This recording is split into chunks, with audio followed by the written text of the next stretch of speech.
कुछ दिन बाद सब फिर पहले की तरह हो गया। उस दिन संग्राम उसे कॉलेज छोड़कर गया। वो दूर तक उसे जाते हुए देखता रहा। वो कॉलेज में आई तो उसकी हालत देखकर मीना और सहस भी हैरान हो गए। सर आए तो मीना अपनी सीट पर चली गई। सहस ने पूछा, ये क्या हाल बना लिया है, क्या हुआ है? सहस, क्या तुम मुझे यहाँ से कहीं दूर भेज सकते हो, जहाँ संग्राम मुझे ढूंढ ना पाए? मैं उससे दूर जाना चाहती हूँ, छवि ने कहा। सर बोल रहे ये उसका, पर छवि बोली बहुत धीरे छवि की बोली बहुत धीरे थी, इसलिए सहस ने ही सुनी। सहस ने सुना नहीं था। उसने पूछा, कुछ कहा तुमने? नहीं, कुछ खास नहीं, उसने कुछ सोचकर मना कर दिया। फिर लंच टाइम में उसने सहस और मीना से कहा, मेरी तबीयत ठीक नहीं लग रही है, मैं घर जा रही हूँ, मैं छोड़ाऊँ? सहस ने पूछा। नहीं, मैंने संग्राम से बात की थी, वो कह रहे थे टैक्सी करके आ जाना। तुम जाना चाहते हो तो बाहर तक छोड़ाओ, मैं टैक्सी करके चली जाऊंगी, कहकर वो बाहर को चल दी। वो दोनों उसे बाहर गेट तक छोड़ने आए। सहस ने टैक्सी बुला दी और वो बैठकर चल दी। थोड़े आगे जाने पर उसने टैक्सी वाले को रेलवे स्टेशन को चलने को कहा। टैक्सी वाला चल दिया, लेकिन उसे पता नहीं था कि उसके पीछे एक कार और थी, जो कॉलेज से उसका पीछा कर रही थी। वो रेलवे स्टेशन पर जैसे ही उतरी तो वो कार वाला आगे आया और बोला, यही फोटो वाली लड़की है, पकड़ लो इसे। छवि कुछ कहती उससे पहले ही उन लोगों ने उसके मुंह को पर कपड़ा रख दिया और वो बेहोश हो गई। जब उसे होश आया तो वो अंधेरे काले कमरे में थी। उसे कुछ भी साफ नहीं दिख रहा था। उसे बहुत डर लग रहा था। वो सोच रही थी कि उसे किसने पकड़ा है और क्यों पकड़ा है। तभी उसे बाहर बहुत हलचल सुनाई दी। ऐसा लगा मानो मार धाड़ हो रही हो। तभी जोरदार धमाके के साथ दरवाज़ा खुल गया। दरवाज़ा खुलते ही कमरे में रोशनी भर गई। उसने आंखों पर हाथ रख लिया, फिर हाथ हटाया तो देखा सामने संग्राम खड़ा था। वो वहीं बैठी उसे देखती रही। संग्राम ने आकर उसे उठाया और गले से लगा लिया। छवि अब भी संग्राम से दूर ही रहना चाहती थी। उसे कोई ज़्यादा खुशी नहीं हुई। संग्राम उसे लेकर घर आया। आज दोपहर उसे फ़ोन आया था कि छवि लंच टाइम में ही वापस जा रही है, तो उसने कोई ज़्यादा ध्यान नहीं दिया। उसे लगा कि इतने दिन छुट्टी के बाद दिल नहीं लग रहा होगा तो रहने दो। वो अपने काम में लग गया। फिर 1 घंटे बाद उसे पता चला कि छवि घर पर नहीं आई है, तो उसने सीसीटीवी को चेक करके रेलवे स्टेशन पहुंचे और इसी तरह वो उस कमरे तक पहुंच गए। उसने पूछा, तुम रेलवे स्टेशन क्यों आई थी? मैं भागना चाहती थी, मुझे यहाँ नहीं रहना, मेरा दम घुटता है यहाँ, छवि बोली। छवि, ऐसा नहीं कहते, देखो तुम चली गई तो मेरा क्या होगा? मुझे नहीं पता, बस अब मैं आपके साथ नहीं रह सकती। आपने अपने बच्चे को मार दिया, एक बार भी नहीं सोचा कि मुझ पर क्या बीतेगी। लेकिन नहीं, आपको क्या ही फर्क पड़ता है। आपने बिना किसी बात के मेरे बच्चे को किसी और का कह दिया, और आपने ना सिर्फ मुझे गाली दी बल्कि उल्टा उसे भी गाली दी। उसे इस दुनिया में आने से पहले ही खत्म कर दिया। मुझे क्यों बचाया? मर जाने देते, मुझे नहीं जीना। मुझे एक बात पता चल गई है कि आप जितने बदसूरत हैं, आपका दिल उससे भी ज़्यादा बदसूरत है। छवि ने इतने दिन की सारी भड़ास निकाल दी। संग्राम हैरान रह गया कि इसके मन में मेरे लिए इतनी नफरत है। वो कुछ बोलता इससे पहले ही शंभू का मैसेज आया। बुआ आपके कमरे के बाहर खड़ी हैं। मैसेज देखते ही उसके सुर बदल गए। वो बोला, हाँ मैंने उसे मारा। शेर उन बच्चों को मार देता है जो उसके नहीं होते। फिर मैं तो फिर भी एक इंसान हूँ, क्यों किसी के बच्चे को रखता? मेरा दिमाग खराब नहीं है। जिस टोन में आज बात की है ना, दोबारा ना कर लेना मुझे। यानी संग्राम को बगावत करने वाले लोग पसंद नहीं हैं। तुमसे 2 शब्द हंस कर क्या बोल दिए? तुम तो सिर पर चढ़ गई। आज से तुम्हारा कॉलेज जाना भी बंद। टिक कर यहीं बैठो, कहकर वो दंदनाता हुआ वहां से चला गया। उसके बाहर आने से पहले ही बुआ भाग गई। छवि घुटनों में सिर दिए रो रही थी।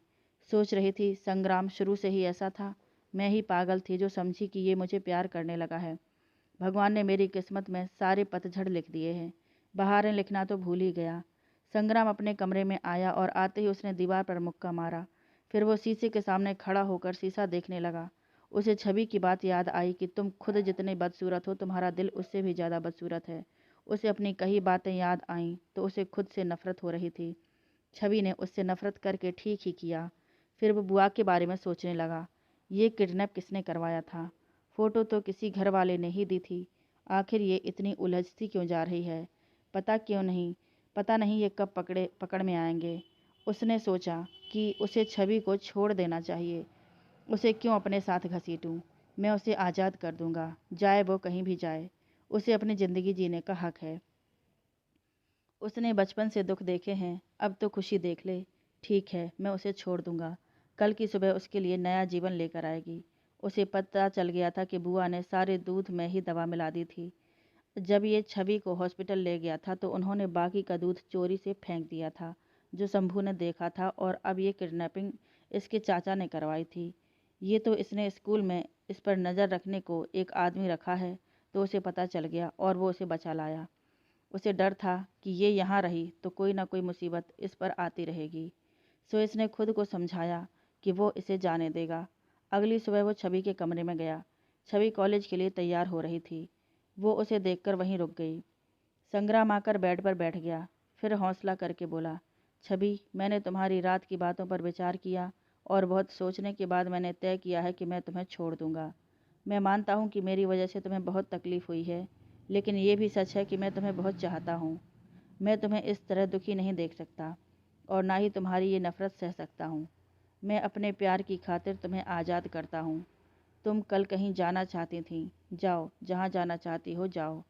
मैं तुम्हें खुद छोड़ कर आऊँगा। ये लो, इसमें बहुत सारे पैसे हैं, ये तुम अपने पास रखना। इसका पासवर्ड ये रहा, याद रखना। सूटकेस में कपड़े डाल लो। मैं सबसे कह दूंगा कि तुम अपने घर जा रही हो। अगर मुझे बताना नहीं चाहती तो मैं तुम्हें रेलवे स्टेशन तक छोड़ आऊँगा, फिर जहाँ जाना चाहती हो चली जाना। पर ध्यान से, कल की तरह कोई मुसीबत, ये फ़ोन में सबसे पहले मेरा नंबर है। जब भी कोई ज़रूरत पड़े तो तुम फ़ोन कर देना। कहकर उसने उसे एक कार्ड और उसका फ़ोन उसे दे दिया। आप मुझे रेलवे स्टेशन तक छोड़ दीजिएगा। मेरी एक फ्रेंड थी, उसकी शादी मनाली में हुई है, मैं उसी के पास जाऊंगी। छवि बोली, ठीक है, मैं खुद तुम्हें मनाली छोड़ कर आऊँगा। मैं नहीं चाहता कि तुम गलत हाथों में पड़ो। तुम अपनी फ्रेंड के घर चली जाओगी तो मैं वापस आ जाऊँगा, तुम्हारी कसम।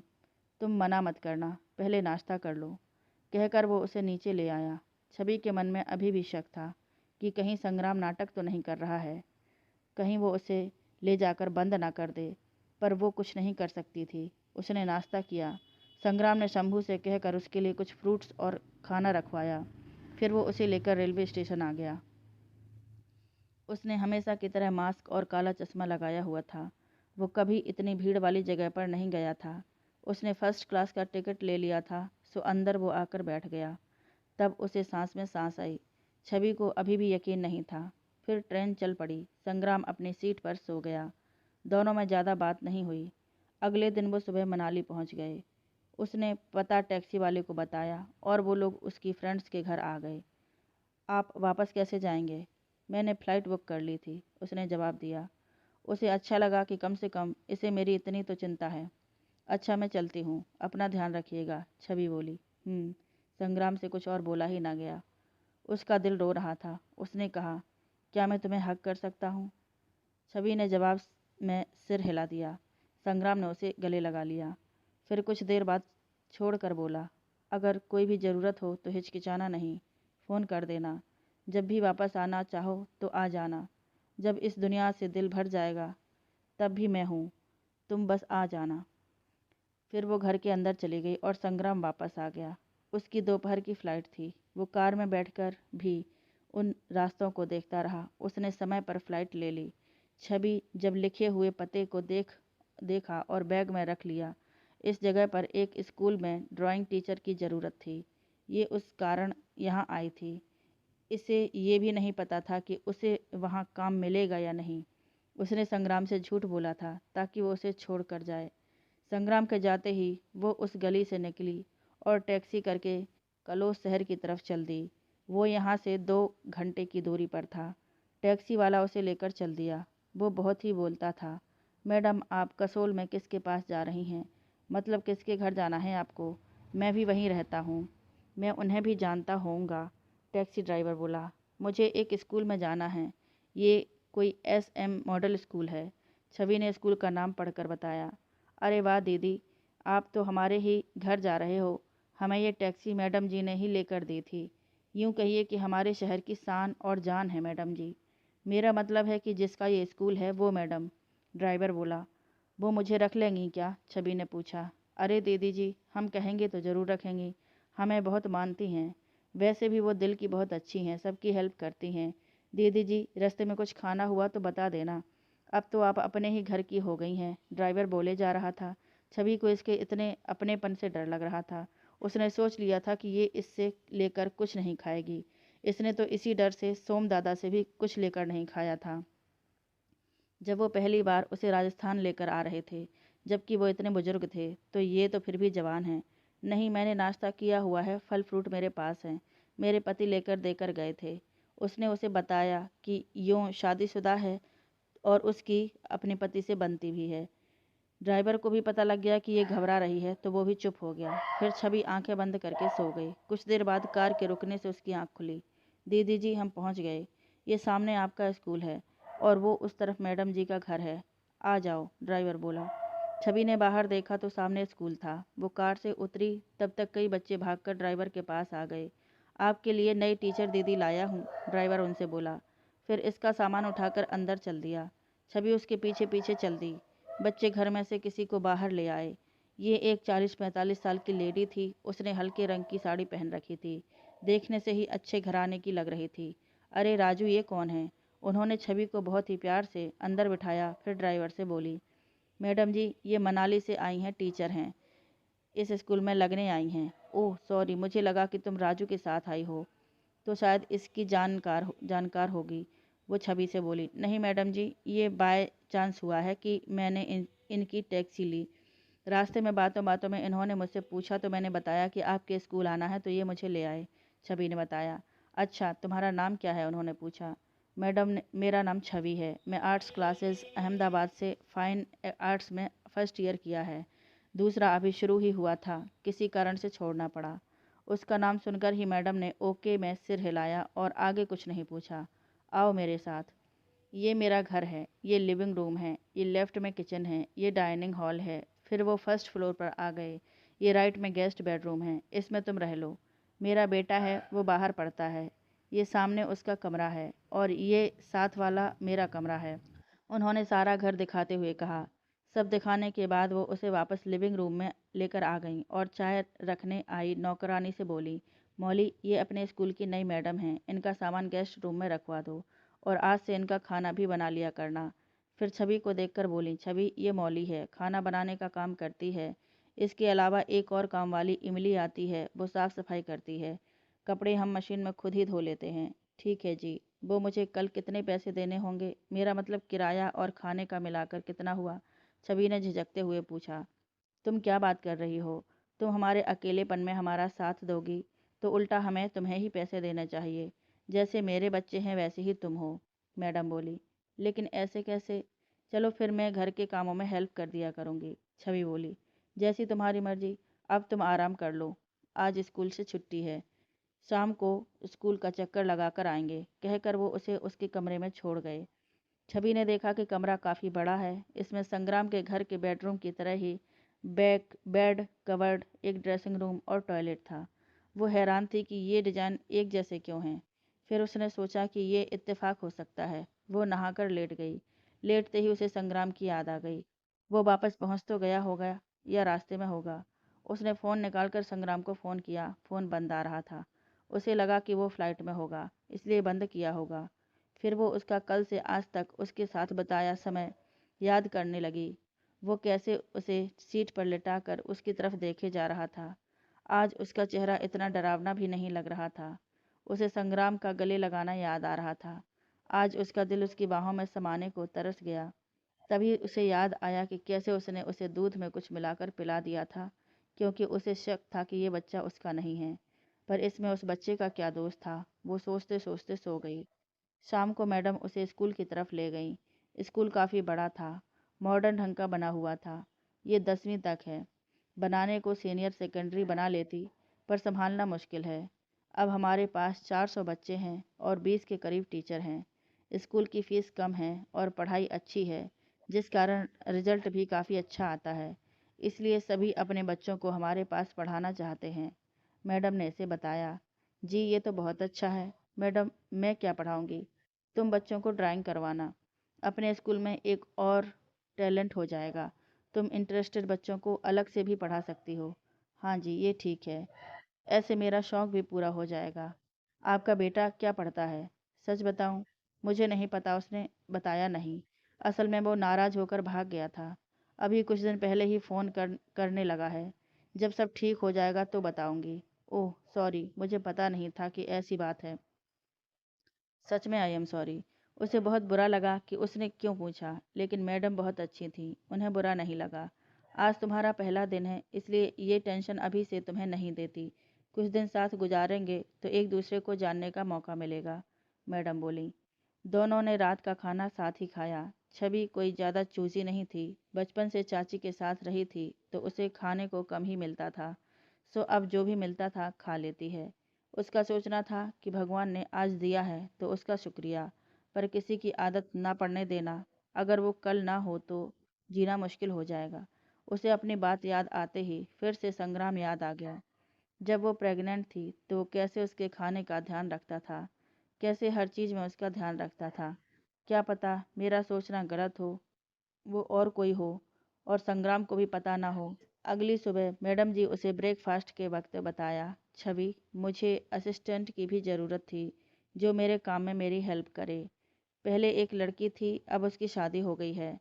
रात में मैंने सोचा था कि अगर तुम ड्राइंग टीचर के साथ साथ मेरी असिस्टेंट का काम भी कर सको तो मेरी कुछ हेल्प हो जाएगी। क्या तुम करोगी? मैं तुम्हें इसकी एक्स्ट्रा पे दूंगी। मैं कर लूँगी, एक्स्ट्रा पे की ज़रूरत नहीं है। मैं एक सैलरी में दोनों काम कर लूँगी, छवि बोली। मैडम ने मुस्कुरा के हल्के से उसके हाथ को दबा दिया। उन्होंने फ़ोन का कैमरा ऑन करके छवि से कहा, छवि इस तरफ देखना, तुम्हारी एक फ़ोटो चाहिए। कहकर उन्होंने उसकी फ़ोटो खींच ली। फिर मैडम उसे अपनी ऑफिस ले गईं। छवि ने रूम के बाहर उनका नाम पढ़ा, प्रिंसिपल शारदा देवी। फिर वो स्कूल में प्रेयर होने तक उनके पास ऑफिस में ही बैठी रही। फिर प्रेयर में उनके साथ स्टेज पर गई। उन्होंने अपनी रोज़ की स्पीच के दौरान बच्चों और टीचर्स को छवि से मिलवाया और बताया, टीचर्स एंड स्टूडेंट्स, ये है छवि, ये मेरी नई असिस्टेंट है, ये आपको ड्राइंग भी पढ़ाएंगी। सबने तालियां बजाईं। फिर प्रेयर के बाद उन्होंने छवि को सारे स्टाफ से मिलवाया। छवि, ये इंदु है, स्कूल की कोऑर्डिनेटर हैं, जो स्टूडेंट्स की प्रॉब्लम सॉल्व करती हैं और मुझ तक पहुंचाती हैं। ये रितु और ये रमा दोनों इंग्लिश टीचर हैं। ये मीनल और ये राजीव दोनों मैथ्स और साइंस टीचर हैं। ये दिनेश सोशल स्टडीज़। इनके अलावा बाकी के अपनी अपनी क्लासेस में हैं। इंदु, बाकी के टीचर से तुम मिला देना और इसके शेड्यूल सेट कर देना। हर क्लास में एक पीरियड होना चाहिए। हर क्लास का वीक में एक दिन ही क्लास हो। फिर वो अपने कमरे में जाने लगी तो फिर मुड़कर बोली, छवि, फ्री होकर मेरे पास आ जाना। ओके कहकर छवि इंदु के साथ चली गई। मैडम अपने कमरे में आकर बैठ गईं। फिर उन्होंने छवि की फ़ोटो किसी को सेंड की। तभी उनका फ़ोन बजने लगा। उन्होंने नंबर देखा तो चेहरे पर मुस्कान आ गई और वो बोली, क्या हुआ, यही है? हाँ यही है, आप इसका ध्यान रखना, देखना इसे पता ना चले, बहुत ही ज़िद्दी है, आपको भी छोड़ जाएगी, खुश रखिएगा। दूसरी तरफ से आवाज़ आई, मुझे बेवकूफ़ समझा है क्या? चल लगता है वो आ रही है, कहकर उन्होंने फ़ोन बंद कर दिया। रमा आई थी। वो बोली, मैडम, ये इंग्लिश ऐसे कंपटीशन के लिए बच्चों के नाम हैं, ये आप अपने पास रखो। ऋतु के साथ मिलकर बच्चों को तैयार कराओ।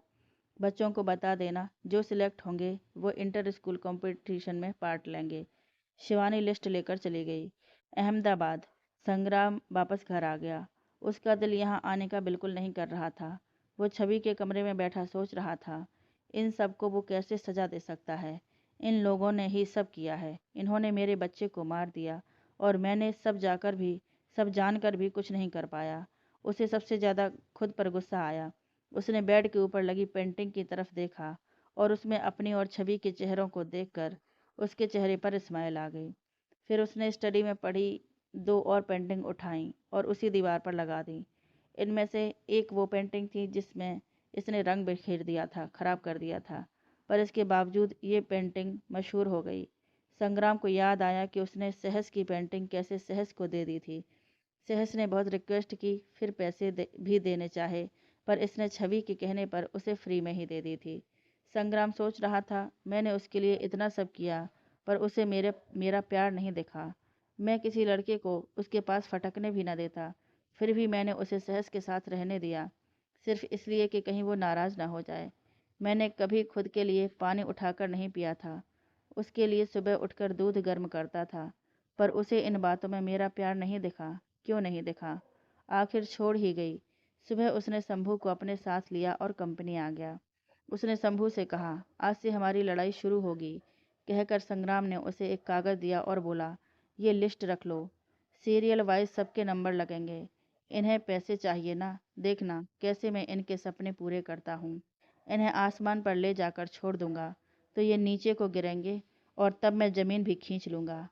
जितना इन्होंने मुझे तंग किया है ना, उतना ही इन्हें भी तंग करूँगा। उसने अपने बड़े भैया के अकाउंट्स की जांच की तो उसे पता चला कि कोई विदेशी कंपनी से उसके अकाउंट्स से बहुत पैसा गया था और वो पैसा इसी कंपनी का था। उसने शंभू को इशारा किया तो शंभू ने कहा, डोंट वरी सर, मैं उस कंपनी का जल्द ही पता लगाता हूँ। आप आपके मिशन में मैं आपकी हर हेल्प करूँगा। असल में शंभू संग्राम का दोस्त था। इसका असली नाम सिद्धार्थ था और इसे सब सिड कहते थे, जो शेरलॉक होम्स का फैन था और उसी की तरह ही परफेक्ट था।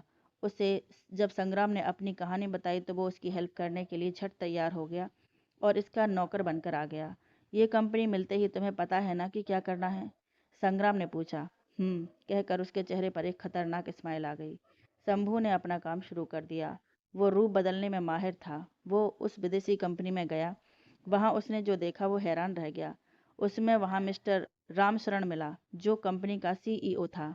वो वहाँ पर एक डिजाइनर के रूप में गया। वो सीईओ से मिला। हेलो, मैं अशोक कुमार हूँ। मैं फैशन डिजाइनर हूँ। मुझे पता लगा कि आप लोग ये कंपनी बेच रहे हैं। मैं ये जगह खरीद कर अपना काम शुरू करना चाहता हूँ। जाने को तो मैं कहीं भी चला जाता, पर मुझे उस संग्राम मेहता से बदला लेना है। उसने मेरे पापा का काम खराब किया। अब मैं उसका करना चाहता हूँ। मुझे ये कंपनी दुगने दाम में भी लेने को मैं तैयार हूँ। उसने अपना जाल फैलाया। रामचरण उसकी बातों में आ गया। वो बोला, ऐसा है, हम बेचना तो चाहते हैं, पर कंपनी की मालकिन अभी यहाँ नहीं है। यहाँ होती तो बात हो जाती। वो देश से बाहर हैं। वो देश से बाहर हैं क्या? नहीं हैं तो यहीं। अच्छा, मैं फ़ोन करता हूँ। कहकर वो उसे कॉफ़ी देकर फ़ोन करने चला गया। शंभू के कोट के बटन में कैमरा था। संग्राम अपने कमरे में बैठा सब देख रहा था। उसे राम शरण को देखते ही याद आ गया। जब वो बहुत छोटा था, ये इनके घर का नौकर था, पर ये यहाँ क्या कर रहा है? संग्राम कुछ कहता, इतने में वो अंदर आ गया। वो आते ही बोला, आपकी किस्मत अच्छी है, वो यहीं थीं और अभी एक मीटिंग से फ्री हुई हैं। वो कुछ देर में आती ही होंगी। आइए, इतने में आपको कंपनी का दौरा करा दूं। वो चल पड़ा। शंभू मतलब सिड उसके पीछे चल पड़ा। इसमें गिनकर कुल 10 कमरे थे। सबके सब डिब्बों से भरे हुए थे। अशोक कुमार बने सिड ने पूछा, इन डिब्बों में क्या है? कपड़े हैं? कपड़े? जी, यही तो हमारा काम है, हम कपड़े सप्लाई करते हैं। ओह, तब तो ये मेरे लिए और भी अच्छा है। मैं कंपनी के साथ साथ ये कपड़े भी ले लूँगा। सिड हंसते हुए बोला, हाँ, इसीलिए तो दिखा रहा हूँ। रामशरण भी हंसते हुए बोला। वो लोग घूम कर वापस आए तो ऑफिस चेयर पर एक लेडी बिजनेस सूट में बैठी थी। जब वो अंदर आए तो उस लेडी ने खड़े होकर उसकी तरफ हाथ बढ़ाया और बोली, हेलो मिस्टर, मैं इस कंपनी की मालकिन हूँ, स्मिता दीवान। सिड और संग्राम दोनों की चीख निकलते निकलते रुकी। ये क्या, ये तो बुआ हैं। वो लेडी जो सारा दिन सफ़ेद कॉटन की साड़ी पहने गांव की गंवार सी बुढ़िया बनी फिरती है, वो आज मॉडर्न बिजनेस वूमेन कैसे बन गई? ओह हेलो, अच्छा तो आप हैं मिस दीवान। आइए बैठिए। हाँ जी, अब बताइए क्या काम है? जी, मैंने सुना था आप ये कंपनी बेच रहे हैं। मुझे ये कंपनी खरीदनी है, इसीलिए बात करने आया था। मिस्टर रामशरण कहते हैं कि आप आकर बताएंगी, बात करेंगी, तो आपका वेट कर रहा था। सिड ने स्टाइल से कहा, ऐसा है कि हमें भी पैसे की ज़रूरत है। बेचनी तो है ही, आप अच्छी कीमत दें तो हम आपको दे देंगे। ठीक है, आप कितना मांग रहे हो? जी, 60 लाख। वो बोली, 60 तो बहुत ज़्यादा हैं। चलो ठीक है, मैं आपको 60 लाख ही दूंगा। मैं आपसे शाम को मिलता हूँ। अच्छा, क्या मैं कपड़े भी उठवा सकता हूँ? शाम को मैं पैसे लेकर आ ही रहा हूँ। आपको मुझ पर शक तो नहीं है? ये देखिए, मेरे अकाउंट में काफ़ी पैसे इतने हैं। उसने जानबूझकर अपने 15 करोड़ का अमाउंट दिखाया। उनके मुंह खुले रह गए। वो उसकी बात मान गए। उसने किसी से कहकर कपड़े उसकी कार में रखने को कहा। वो बड़ी कार लाया था। करीब करीब सारे कपड़े कार में आ गए। वो लेकर रफू चक्कर हो गया। उसने ये सामान एक गोदाम में पहुंचा दिया। फिर वो दोबारा शंभू बनकर घर आ गया। वो लोग वहां उसकी वेट करते रहे। ये लाखों का कपड़ा लेकर उड़ उड़ गया था। उन्होंने फ़ोन ट्रैक किया तो फ़ोन भी बंद आ रहा था। वो कंपनी के चक्कर में कपड़े गंवा बैठे थे। संग्राम आया तो शंभू पानी लेकर उसके पास आया। उसने अंदर आते ही कहा, ये कपड़े तो वापस आ गए हैं, अब आगे क्या करना है? यार मैं तो हैरान हो गया, वो बुआ ही थी। बुआ, वो भी इस तरह की, मैंने सोचा ही नहीं था। ये जो रामशरण है ना, ये हमारा नौकर हुआ करता था। इनका इनके साथ क्या लिंक है? ये तेरा दोस्त किस दिन काम आएगा? तू फिक्र ना कर, तुझे ये भी पता करके दूंगा। बस बदले में मुझे वो नई स्पोर्ट्स कार चाहिए जो कुछ दिन पहले लॉन्च हुई है। संग्राम बोला, ओके। फिर वो मुस्कुराता हुआ कमरे में चला गया। संग्राम चाहता था कि ये सब जल्दी से इन लोगों को पकड़ सके ताकि वो छवि से मिल पाए। वो अब उससे और दूर नहीं रह सकता था। उसे वो दिन याद आ गया जब वो कमरे में सो रहा था और आग की वजह से उसकी आंख खुल गई थी। उसने खिड़की से कूदकर अपनी जान बचाई थी। वो बहुत जल गया था, उसका चेहरा बुरी तरह जल गया था। तब इसने सिड को फ़ोन करके बुलाया था। ये सिड और डॉक्टर रवि इसके कॉलेज के फ्रेंड्स थे। सिड और रवि ने मिलकर इसको ठीक कराया। जब इसने ठीक होकर अपना जला हुआ चेहरा देखा तो वो चीख पड़ा। वो इतनी बदसूरती देख के मायूस हो गया था। वो डिप्रेशन में चला गया था। तब रवि और सिड ने ही इसे डिप्रेशन से निकाला। रवि उसे अमेरिका से प्लास्टिक सर्जरी कराने ले गया। सिड भी साथ ही गया था। सिड ने सलाह दी, संग्राम मेरी बात सुन, जिसने भी तेरे साथ ये किया है वो तेरे ही घर से कोई होगा। तुझे उन सबसे बचकर रहना होगा। इनको प्लास्टिक सर्जरी के बारे में नहीं बताना। हाँ, तू ठीक कह रहा है। अब मुझे इन सबसे बचकर रहना होगा, संग्राम बोला। फिर वो प्लास्टिक सर्जरी से फिर से पहले जैसा हो गया, पर सिड ने उसे मेकअप के जरिए जैसा उसका जलने के बाद चेहरा था वैसा ही प्लास्टिक फेस बना लिया और हाथों के लिए ग्लव्स दिए, और सबसे बड़ी बात, वो शंभू बनकर उसके साथ आ गया। फिर जब छवि आई तो पहले तो वो उसे भी इन लोगों के का साथी समझ रहा था। फिर धीरे धीरे उसे उससे प्यार हो गया। उसने उसकी खुशी के लिए उसे खुद से दूर कर दिया। वो अपनी सोच में डूबा था कि शंभू का मैसेज आया। उसने देखा कि ये कोई ऑडियो था। उसने ऑन करके सुना। बुआ की आवाज़ आई। वो कह रही थी, भैया पता नहीं वो कौन था, इसमें राम का कोई कसूर नहीं है। उसने तो हमारे फ़ायदे की ही सोची थी। भैया इससे अच्छा तो हम उन्हीं दुकानदारों को थोड़ा थोड़ा करके कपड़ा दे देते। एक साथ के चक्कर में लाखों का नुकसान हो गया। फिर दूसरी तरफ से कोई कुछ बोला तो वो बोली, भैया आप ऐसे इन पर इल्ज़ाम नहीं लगा सकते। मैंने भी तो आपकी इतनी मदद की थी। अगर आपने मेरे पृथ्वी को सबके सामने अपना बेटा बना कर रखा है तो मैंने भी तो आपके हर काम में साथ दिया है। आपके कहने पर संग्राम को क्या से क्या बनाया। फिर उसने फ़ोन बंद कर दिया। संग्राम इस बार उनकी बात सुनकर हैरान रह गया। ये पृथ्वी भैया पापा के बेटे नहीं बल्कि बुआ के बेटे हैं। ये सब इस घर में हो क्या रहा है? तभी बुआ भैया को कंपनी में शामिल करने को कह रही थीं। और पापा ने सबसे ज़्यादा हैरान किया है। क्या मैं उनका बेटा नहीं?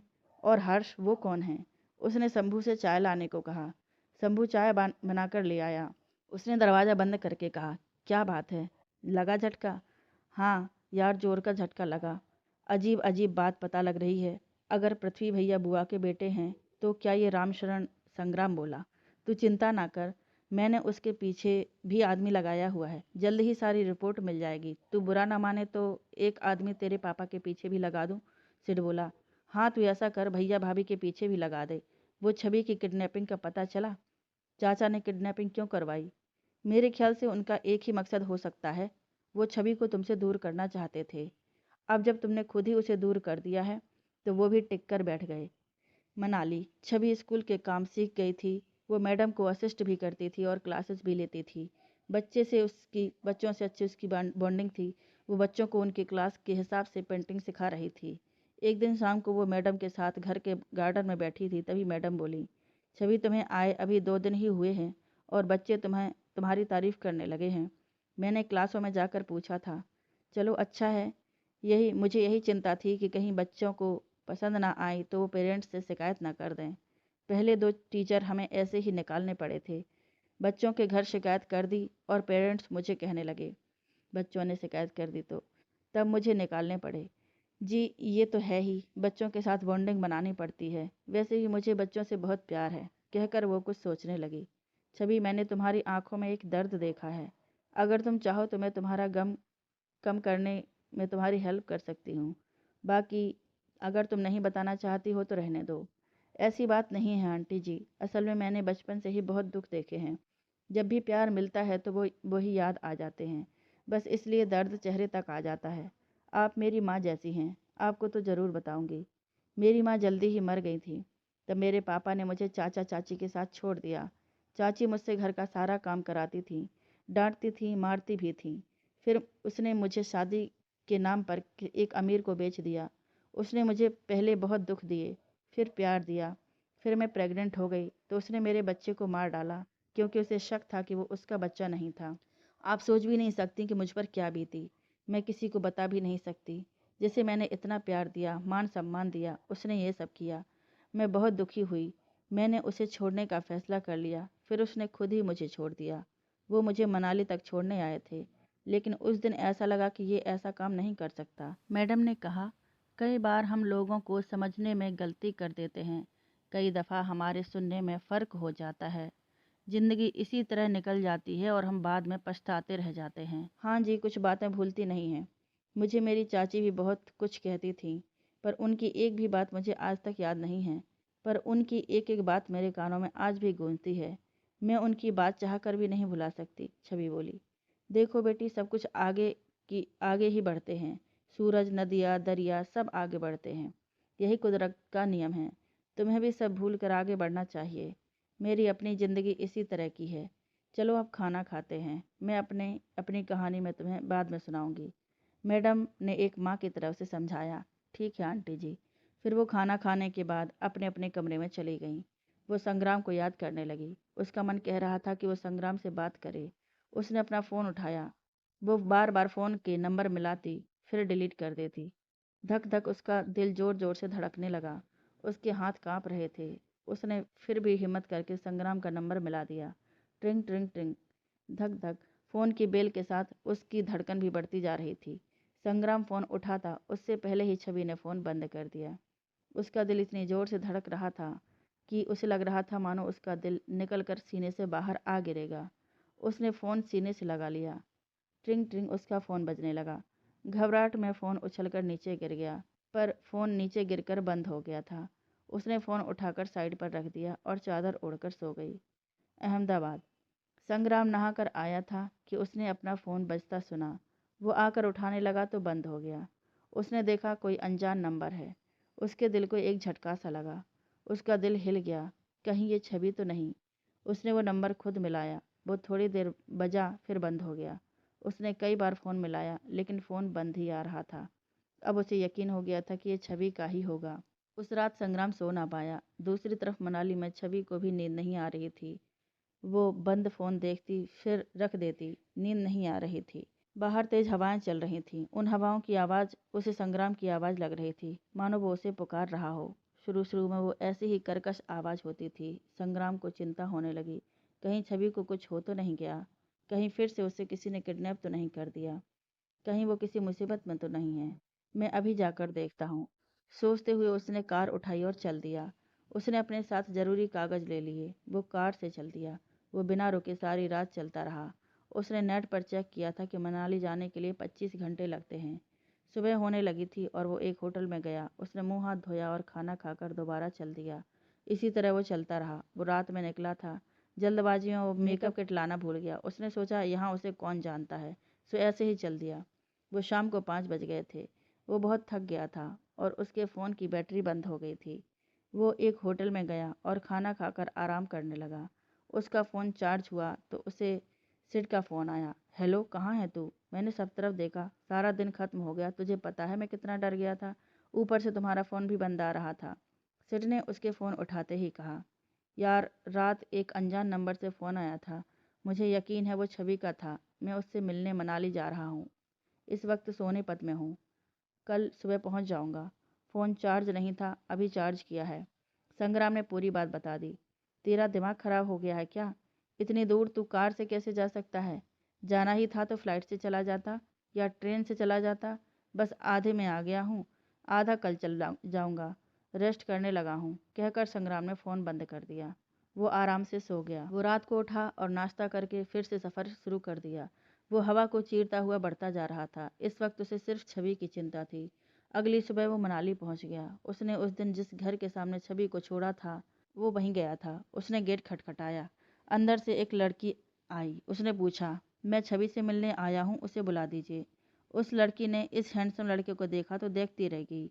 गोरा चिट्टा 6 फुट लंबा कोट पैंट पहने सामने खड़ा था और किसी छवि के बारे में पूछ रहा था। उस लड़की ने जवाब दिया, यहाँ कोई छवि नहीं है। आप झूठ बोल रही हैं। छवि को मैं यहीं छोड़कर गया था। वो यहीं कहीं होगी। आप सुन क्यों नहीं रही? छवि का नाम किसी लड़की को छवि नाम की किसी लड़की को मैं नहीं जानती और आपको फिर भी यकीन नहीं है तो आइए देख लीजिए, उसने दरवाजे से हटते हुए कहा। संग्राम अंदर चला गया। उसने अंदर सारे कमरे देखे, फिर छत देखी, पर कोई नहीं मिला। वो वापस नीचे आया तो वहाँ एक बुढ़िया बैठी थी। वो संग्राम को देखकर बोली, यहाँ आओ बेटा, यहाँ बैठकर बताओ क्या बात है। फिर उस लड़की की तरफ देखकर बोली, जाओ बेटा, जाकर इनके लिए पानी ले आओ। बुढ़िया ने 1 2 3 साल के बच्चे को अपनी गोद में बिठाते हुए कहा, जो संग्राम से डर कर उसकी गोद में घुस गया था। संग्राम ना चाहते हुए बैठ गया। उसके दिल में तूफान उठा पड़ा था। उसका सिर दर्द से फटा जा रहा था।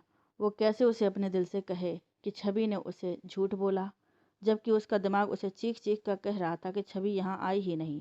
ये दोनों में उसकी हम उम्र कोई नहीं है। अगर उसकी कोई सहेली होती तो वो उसकी हम उम्र होती, लेकिन यहाँ तो उससे 10 साल बड़ी और दूसरी उसकी दादी की उम्र की है। लीजिए पानी पीजिए। उस लड़की ने आकर उसे पानी दिया। टीबी वो ख्यालों से निकला और पानी पीकर बोला, सॉरी, मैंने आपको गलत समझा। असल में मैं अपनी वाइफ छवि को यहाँ छोड़ने आया था। वो इस घर के बाहर उतरी थी और कह रही थी कि यहाँ मेरी फ्रेंड रहती है। मैं उसे बाहर छोड़कर चला गया था। कहकर उसकी आंखों में पानी आ गया। रुको बेटा, ये 2 महीने पहले की बात है क्या? जी, इतना ही समय हो गया होगा। क्या आपको कुछ पता है? उस दिन मैं सत्संग से लौट रही थी तो वो सड़क पर मैंने राजू की टैक्सी में उसे जाते हुए देखा था। वो बूढ़ी आंटी बोली, क्या? कौन राजू? वो टैक्सी ड्राइवर है। आप चलिए, मैं आपको मिला देती हूँ। अगर यही हुआ तो वो आपको मिल जाएगी। अगर सवारी लेकर गया हुआ तो कुछ कह नहीं सकते, वो लड़की बोली। फिर वो बुढ़िया के साथ बाहर रोड पर आ गई। उसने टैक्सी वालों से पूछा, ओए रुदले, राजू कहाँ है? वो तो अपनी सवारी सवारी छोड़ने गया है। रुददा बोला, कहाँ गया है? अपने गांव कसोला ही गया है। कहाँ की सवारी मिल गई थी? कह गया था घर चले जाएगा। रुद्रा बोला, बेटा ये राजू का दोस्त है, कह रहा है कि उसे उसके गांव कसोली की सवारी मिल गई थी, वहीं गया है। बेटा जी, आप वहाँ जाना चाहते हो तो जा सकते हो, या फिर यहीं रुक जाओ, सुबह यहीं मिल लेना। नहीं आंटी जी, मुझे अभी जाना होगा, आपका धन्यवाद, कहकर उसने उनके बच्चे को 500 रुपये दिए और उनसे एड्रेस लेकर डायरेक्शन पूछकर वहाँ से चल दिया। उन्होंने उसे बताया कि 2 घंटे का सफ़र है। उसने सोचा, जब उसने 25 घंटे का सफ़र तय कर लिया है, यहाँ तक आया है, तो अब 2 घंटे का सफ़र उसके लिए मामूली बात है। वो छवि तक जल्दी पहुँचना चाहता था। वो 2 घंटे का सफ़र उसने 1.5 घंटे में ही पूरा कर लिया। उसने शहर पहुंचकर राजू का एड्रेस देखा। उसमें नियर SM मॉडल स्कूल लिखा था। वो उस स्कूल के पास आया। वहाँ स्कूल के बाहर एक लेडी बच्चे के साथ खड़ी थी। वो उसके पास गया और उसने कहा, एक्सक्यूज़ मी, ये घर किस तरफ है? आप बता सकती हैं क्या? जी, कौन सा? वो लड़की जैसे ही मुड़ी, संग्राम उसे देखता ही रह गया। ये छवि थी, उसकी छवि। वो उसकी तरफ बिना पलक झपकाए देखे जा रहा था। जी, किसका एड्रेस पूछ रहे हैं आप? सुनिए, छवि ने उसे कहा। वो बोला, अब भी कुछ नहीं। और उसने छवि की तरफ कागज़ बढ़ा दिया। छवि ने कागज़ देखकर सीधे इशारा करते हुए कहा, सीधे जाकर वो दूसरा घर है, कहकर वो बच्चों को लेकर स्कूल में चली गई। संग्राम हैरान रह गया कि इसने मुझे पहचाना क्यों नहीं। तब उसे याद आया कि उसने तो मेकअप किया ही नहीं। वो इस गोरे चट्टे संग्राम को नहीं पहचानती। वो राजू के घर गया। राजू ने उसे घर में बिठाया। संग्राम ने उससे दोस्ती कर ली, फिर उसे कुछ समझाया। संग्राम ने उससे यहाँ का बढ़िया होटल पूछा और उसके बताए होटल में रुक गया। उधर छवि रह रहकर इसी के बारे में सोच रही थी। जब उसने इसे आवाज़ लगाई तो उसकी तरफ इसकी पीठ थी। उस वक्त उसे लगा कि आवाज़ संग्राम की है। उसने खुश होकर और हैरान होकर उसकी तरफ देखा था, लेकिन जब उसने उसका चेहरा देखा तो वो समझ गई कि ये कोई और है, मेरे संग्राम नहीं है। छवि संग्राम को कैसे भूल सकती थी? उसकी आवाज़, उसका चेहरा किसी से नहीं मिलता था। वो सोचकर ही उदास हो गई, काश कि ये संग्राम होता। मेरी किस्मत ऐसी कहाँ जो वो यहाँ आ जाए। मैं भी कैसी पागल हूँ जो उन्हें याद कर रही हूँ। उन्होंने तो अब तक दूसरी शादी भी कर ली होगी। उसने बच्चों को क्लास में भेज दिया, खुद हवा लेने के लिए ग्राउंड में आ गई। हल्की हल्की बूंदाबांदी हो रही थी। संग्राम की दूसरी शादी के बारे में सोचकर छवि खुद ही दुखी हो गई। फिर उसने सोचा, मैं क्यों दुखी हो रही हूँ? उसने मुझे कभी प्यार किया ही नहीं। ऐसे आदमी के लिए क्यों मेरा दिल रो रहा है? उसने मेरे बच्चे को मारा। अगर उसने नहीं मारा, किसी और ने भी मारा हो, लेकिन मेरी नज़र में वही कातिल है। वो उसे बचा सकता था, पर उसने उसे बचाया भी तो नहीं। सोचते हुए उसके दिल में संग्राम के लिए जो प्यार उमड़ा था वो नफरत में बदल गया। उसने सोचा कि कैसे ऐसे आदमी से प्यार कर सकती है वो। नहीं नहीं, कभी नहीं। वो पेड़ से अलग हुई पत्ती की तरह ग्राउंड में गिर गई। बारिश तेज हो गई थी। वो ग्राउंड में बेहोश पड़ी थी। मैडम को किसी बच्चे ने बताया तो उन्होंने उसे वहाँ से उठाकर अंदर मेडिकल रूम में लेटाया। उन्होंने देखा कि इसे बहुत तेज बुखार हो रहा था। सारे टीचर वहाँ इकट्ठे हो गए। सब छवि को बहुत प्यार करते थे। उसे ऐसे देखकर सब घबरा गए। मैडम ने स्कूल के डॉक्टर से पूछा, क्या हुआ है इसे? दिन में तो एकदम ठीक थी, अब क्या हो गया? जी, कोई ज़्यादा सीरियस बात तो नहीं है। इन्हें किसी टेंशन की वजह से बुखार हो गया है। बुखार कल तक उतर जाएगा, डॉक्टर बोले। मैडम ने उसे वहीं लेटने दिया। उन्होंने मौली से कहा, इसका ध्यान रखना। इसके कपड़े बदलवा दो, कहीं ठंड ना लग जाए। ये कहकर मैडम अपने ऑफिस में चली गईं। उन्होंने सारे टीचर्स को भी अपने अपने कमरे में भेज दिया। छवि को होश आया तो उसने अपने आसपास देखा। उसे याद आया कि वो तो ग्राउंड में खड़ी थी, वो यहाँ कैसे आ गई? तभी मौली उसके पास आई और पूछने लगी, दीदी अब कैसी तबीयत है आपकी? कुछ चाहिए क्या? कहते हुए उसने छवि के माथे पर हाथ लगाकर देखा। बुखार उतर गया था। मैं तो ग्राउंड में थी, मैं यहाँ कैसे आई? मुझे क्या हुआ है? छवि ने पूछा। दीदी जी, डॉक्टर ने कहा है कि आप किसी टेंशन के कारण बेहोश हो गई थी। बारिश में भीगने से बुखार भी हो गया था। अब थोड़ा ठीक है। मैंने आपके कपड़े बदल दिए थे, मौली ने बताया। क्या? ओह, कहकर छवि चुप हो गई। तब मौली मैडम के पास चली गई। मैडम उसके साथ ही आ गई। कैसी हो छवि? मैडम ने आते ही पूछा। उन्होंने प्यार से उसके माथे को हाथ लगाकर बुखार चेक किया। बुखार सच में नहीं था। उन्होंने डॉक्टर से पूछकर उसे मौली के साथ घर भेज दिया। वहीं सामने एक होटल की खिड़की से संग्राम स्कूल की तरफ मुंह करके खड़ा था। वो कितनी देर से बारिश को देख रहा था। वो सोच रहा था कि अच्छा हुआ जो उसने समय पर कमरा ले लिया। वो बाहर देखकर मुड़ा ही था कि उसे जानी पहचानी सी फिगर दिखी। वो उसे देखकर परेशान हो गया। ये कहाँ जा रही है और क्यों जा रही है? फिर उसने देखा कि वो अपने घर की तरफ गई। उसे राजू ने उसका घर दिखाया था। वो अंदर चली गई तो संग्राम ने राहत की सांस ली। उसने राजू से कहा था कि वो छवि का पति है। छवि उससे नाराज होकर यहाँ आई है। अब वो उसे मनाने आया है। राजू उसकी हेल्प करने को तैयार हो गया। राजू ने उसे ऐसे होटल का ऐसा कमरा दिलवाया जहाँ से स्कूल और छवि का घर साफ दिखते थे। राजू ने वादा किया कि वो उसकी छवि को मनाने में हेल्प करेगा। बदले में संग्राम ने राजू को पैसे दिए थे। राजू भी खुश और संग्राम भी खुश। उसने राजू को फ़ोन किया। राजू, छवि अभी अभी घर वापस आई है, देखकर तो आना कि क्या हुआ है। राजू फ़ोन ऑन ही रखकर उनके घर गया। उसने दरवाज़ा खटखटाया तो मौली ने दरवाज़ा खोला।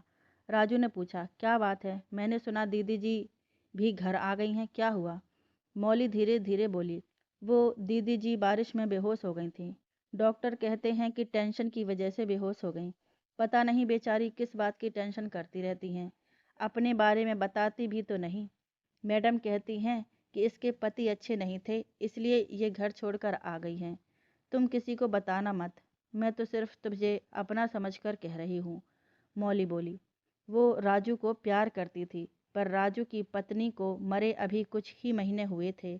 एक बेटा भी था, इसलिए वो उसे ज़्यादा भाव नहीं देता था। ये तो आज संग्राम के कारण आ गया, नहीं तो आता ही नहीं। वो वहाँ से होटल आ गया और संग्राम को सारी बात बताई। संग्राम को लगा था कि छवि ने उसे पहचाना नहीं, लेकिन अब उसे लगा कि शायद उसे फिर मेरी याद आ ही गई। नहीं तो और किस बात से परेशान होना था। उसे संग्राम से इतनी नफरत है तो मैं अब उसका नामो निशान ही मिटा दूंगा। आगे क्या होता है जानने के लिए देखते रहिए कहानी का अगला भाग। तब तक के लिए नमस्कार।